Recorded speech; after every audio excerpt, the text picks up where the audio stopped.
Tangan anak kecil itu tiba-tiba menghitam. Sepertinya mulai membusuk itu. Tapi dokter cuma bisa geleng-geleng kepala. Karena nggak tahu apa yang harus dilakuin. Terus Pak Dukun Tua malah bilang gini. Ini racun mayat. Kalau telat dikit aja, nyawanya pasti melayang. Follow terus cerita kita. Dan mari kita masuk ke dunia Legenda Dukun Putih, Perang Pemburu Roh.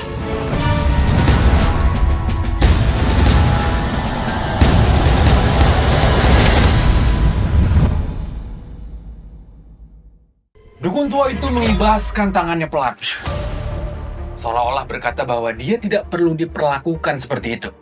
Dia lalu bergerak sendiri, menemukan sebuah bangku panjang yang ada di dalam rumah Nadim.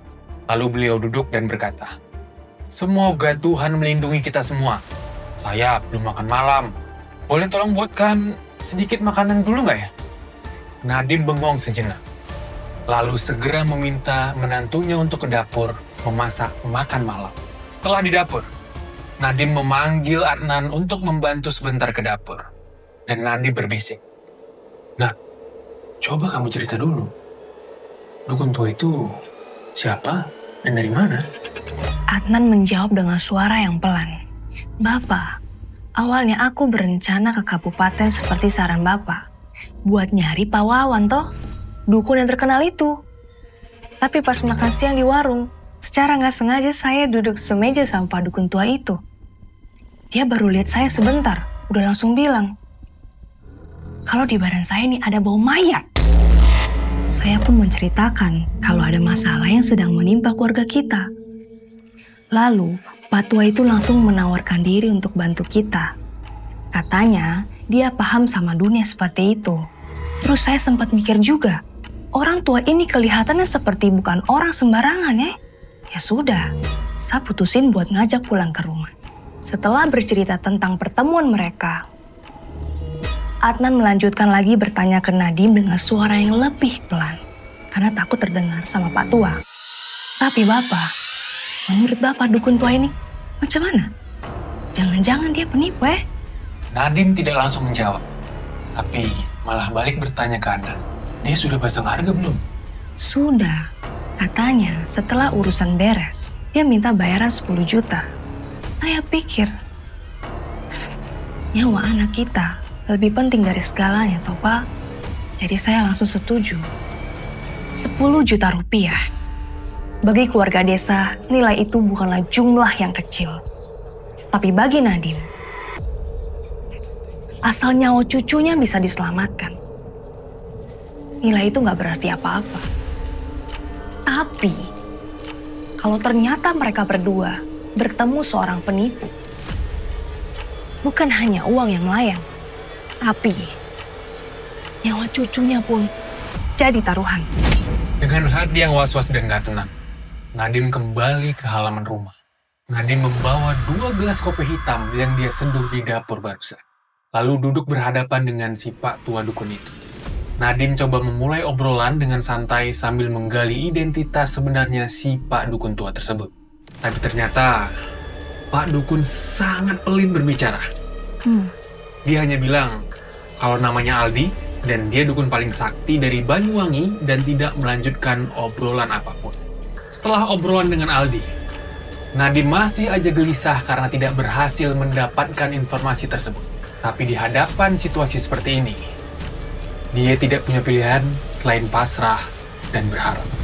Tak lama kemudian, makanan tersaji di atas meja. Aldi melahap makan malamnya tanpa sungkan. Bahkan meminta Adnan untuk membelikan sebotol arak terbaik dari warung terdekat di rumahnya. Aldi sibuk makan dan minum selama hampir 1 jam. Setelah ekspresi wajahnya menunjukkan bahwa dia mulai agak mabuk, barulah Aldi memulai membuka mulutnya dengan perasaan puas. Lalu berjalan pelan-pelan dengan langkah limbung ke arah kamar belakang. Melihat gaya jalannya Aldi, Nadim cuma bisa menghela napas pasrah. Begitu masuk kamar, Aldi melirik ke arah cucu Nadim dari kejauhan. Kedua mata anak kecil itu memerah. Wajahnya berwarna biru kehitaman. Dari cerita singkatnya Adnan, Aldi sudah punya dugaan awal. Aldi melangkah mendekat anak kecil itu, lalu meletakkan telapak tangannya di ubun-ubun kepalanya. Seketika, tubuh Aldi bergetar hebat. Wow, anak ini rupanya memiliki bakat spiritual alami. Kali ini Aldi memperhatikan anak kecil itu dengan lebih serius, mencoba memahami apa yang sebenarnya tersembunyi di balik tubuh mungil ini. Wajah berparasimetris, auranya berbeda. Bakat alaminya cukup tinggi. Kriteria seperti ini menyimpan potensi besar sebagai anak pelajar ilmu perdukunan. Aldi tersenyum senang, dan dalam hatinya, diam-diam dia sangat merasa bersyukur. Awalnya berniat cuma numpang lewat di desa ini, tapi ternyata nemu berlian di tengah jalan. Puji Tuhan, akhirnya aku ketemu penerusku. Seketika dalam batinnya, Aldi kegirangan sebentar. Tapi dia segera menutupi kegirangannya tersebut dan mulai memeriksa tubuh anak itu dengan sangat teliti. Tangan dan kaki anak tersebut dingin seperti es, tapi tubuhnya panas, terbakar dari dalam. Ini jelas, ada sesuatu yang tidak wajar. Aldi membuka telapak tangan anak kecil tersebut. Kulitnya mengeras dan telapaknya berwarna hitam gelap. Warna hitam itu perlahan merayap ke pergelangan tangannya. Ini racun maid kelas berat, gumam Aldi sambil mengerutkan dahinya. Aldi merogoh tas ranselnya, mengambil segenggam beras ketan, lalu menaruhnya di tangan anak kecil itu. Terdengar suara shhh. Asap berwarna biru kehijauan mengepul seketika, dan beras ketan di tangannya langsung berubah menjadi warna hitam. Nadim dan Adnan menjadi panik. Wajah mereka menjadi pucat. Dengan terbata-bata bertanya, "Pak Dukun, apa yang terjadi?" Aldi tidak menjawab pertanyaan mereka. Dia menyuruh Adnan mengambilkan mangkuk kecil. Lalu Aldi mengeluarkan secari kertas jimat dan satu botol berisikan cairan berwarna merah. Cairan berwarna merah itu dituangkan ke atas kertas jimat. Kertas jimat itu langsung terbakar sendiri tanpa api. Aldi meletakkan abu kertas jimat ke dalam mangkuk yang berisi air. Lalu menyuapkan minuman itu ke mulut anak tersebut. Anak kecil yang tadinya sudah tidak sadarkan diri, tiba-tiba dia mengerang lirih, membuka matanya. Setengah sadar dia berkata, sambil menggigil, "Dingin! Dingin!" Aldi menyuruh Adnan menambahkan satu lagi selimut tebal dan membiarkan anak itu tidur kembali. Lalu Aldi mengeluarkan sebuah kompas tua dari tasnya, lalu mulai melafalkan mantra. Tiba-tiba, jarum kompas berputar liar hingga akhirnya berhenti, tepat menunjuk ke arah kepala tempat tidur anak kecil itu. Aldi berjalan cepat menuju ke arah yang ditunjuk jarum kompas, membongkar spray yang terpasang, membongkar bantal, dan mengangkat kasur. Tapi Aldi tidak menemukan apapun. Tiba-tiba dia terpikir untuk mencoba berjongkok, menyelusup memeriksa kolong ranjang. Saat keluar dari bawah kolong, wajah Aldi berubah serius. Dan tiba-tiba seperti sulap. Di tangan Aldi muncul beberapa kapsul berwarna merah. Aldi menyerahkan kapsul-kapsul obat itu ke Adnan dan berpesan, "Setiap setengah jam, kamu kasih makan 2 butir. Obat ini bisa membantu mengeluarkan racun mayat yang ada di badan anakmu." Adnan langsung mengangguk dengan gugup. Aldi kembali duduk di bangku, halaman luar rumah Nadim. Sambil menyesap sisa araknya, lalu mengerutkan dahi dan berpikir keras. Ekspresi wajahnya terlihat seperti sedang menimbang sesuatu. Lalu Nadim berjalan mendekatinya dan memberikan hormat ke Aldi dengan membungkukkan badannya. Aksi Aldi tadi di kamar benar-benar membuatnya terkesan. Untuk pertama kalinya, Nadim merasa dukun ini mungkin benar-benar bisa menyelamatkan cucunya. "Bapak Dukun, apakah cucu saya masih bisa tertolong?" Aldi meletakkan mangkuk araknya perlahan dan menatap tajam ke arah Nadim. "Pak, apakah keluarga Anda pernah menyinggung seseorang?" Mendengar hal itu, Nadim langsung tercengang. Saya sudah menjabat sebagai kepala desa selama 30 tahun. Bersinggungan pasti ada toh, dan pasti juga ada yang tak suka. Tapi yang sampai tega menyakiti kita sekeluarga, saya benar-benar tidak kepikiran siapa yang bisa melakukan hal ini. Wes, coba diingat-ingat lagi. Ini bukan dendam biasa loh. Tapi ini dendam yang sampai ingin membuat keluarga kalian gak punya keturunan lagi. Mendengar penjelasan Aldi, Nadim pun langsung merinding. Banyak nama melintas di kepalanya, tapi satu persatu ia singkirkan. Lalu menggelengkan kepalanya seolah dan berkata, "Bapak, kami ini sekeluarga selalu hidup sederhana, tidak pernah cari musuh. Kalau Pak Dukun bisa tahu penyebabnya, saya mohon, Bapak bisa jelaskan kah?" Aldi mengangguk pelan. Wes baiklah, saya rasa Anda orang baik. Dia membuka telapak tangan kirinya.